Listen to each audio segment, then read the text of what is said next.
Uruyoya. Ikibazo nigihinduka navutse ndi muremure nsaza ndi mugufi ndiki. Hello guys, nizere ko mumeze neza. Jewe ndaho umuryango wanje nkunda wa Uzobaze Media TV. Nizere ko muri amahoro, jewe n'amahoro menshi nakavubu ndatagase ndashima. Aho bitameze neza Imana irahari ku bwanyu kugira ngo ibashikeko. So ni journaliste wanyu Jeje nifanda bakunda cyane. So uno musi rero nibaza icyambere kuri mushasha ukurikiranye ibiganiro bica kuri Uzobaze Media TV. Cuba dynamique ko dynamique ni novuga ngo ni civugo cyacu cha Uzobaze Media TV. Ubwire s'abonner, j'en partage na commentaire. Uyu musi rero nakoze ibintu biri special. Muze kunkurikirana neza, vraiment please ndagusavye utangurane nanje kandi uhezanye nanje. Uyu musi nako ndatembera ngaha mu Kamenge. Cameraman hafotore neza kugira ngo bahamone. Nababwiye ko ndi mu Kamenge kuri 14 hefe 14 hagati ya 14 na 15 aho ndiko ndatembera ahantu nagiye kunywera agafanta. Ariko ndavuga ati ukuntu banyakiriye sinogenda ntabajijeho ikibazo. Rero ngomba nduge ahantu nimaze kuhaza ariko uno musi fise kado. Hari ikibazo nza kubaza uza ugitora. Ndafise kado ndamuha kibananiye kado ndayisubira inyuma ariko mu byo nshaka sinshaka ko kado yanje yosubira inyuma.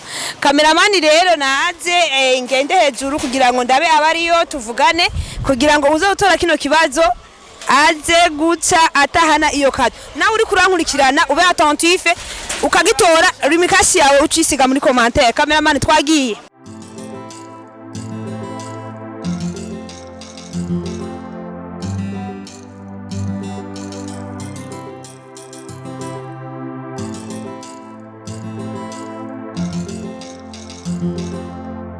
Amajena ahishikiye ahansanze bariko barakora ibikorwa. Reka rero nkuko mumeze manje ndabipresenter ko kugira ngo mfite ikibazo wama kubabaza ko muri babiri.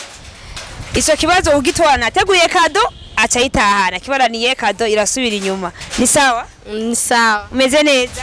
Ndakomeye cyane. Nitwa Jennifer ndi mu journaliste wo kuri Uzobaze Media TV.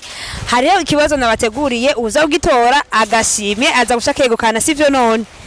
So ikibazo kiravuga gutya navutse ndi muremure saza ndi mugufi ndiki. Urashaka kwiyumvira na kimwe? Wavutse uri muremure. Ego navutse ndi muremure saza ndi mugufi. Uruyoya.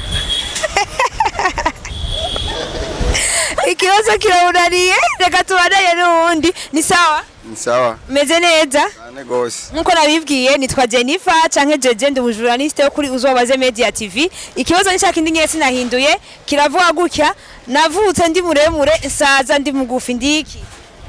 Ashareka niyumvire gatowe. Turabungwa yo kwiyumvira nta kibazo. Cameraman mutumbeze ko neza ariko ariyumvira. Ego. Ikibazo nigihinduka navutse ndi muremure saza ndi mugufi ndiki. Kirancanze kabisa. Kirakunaniye cyangwa kiragucanze? Kirancanze. Kirananiye.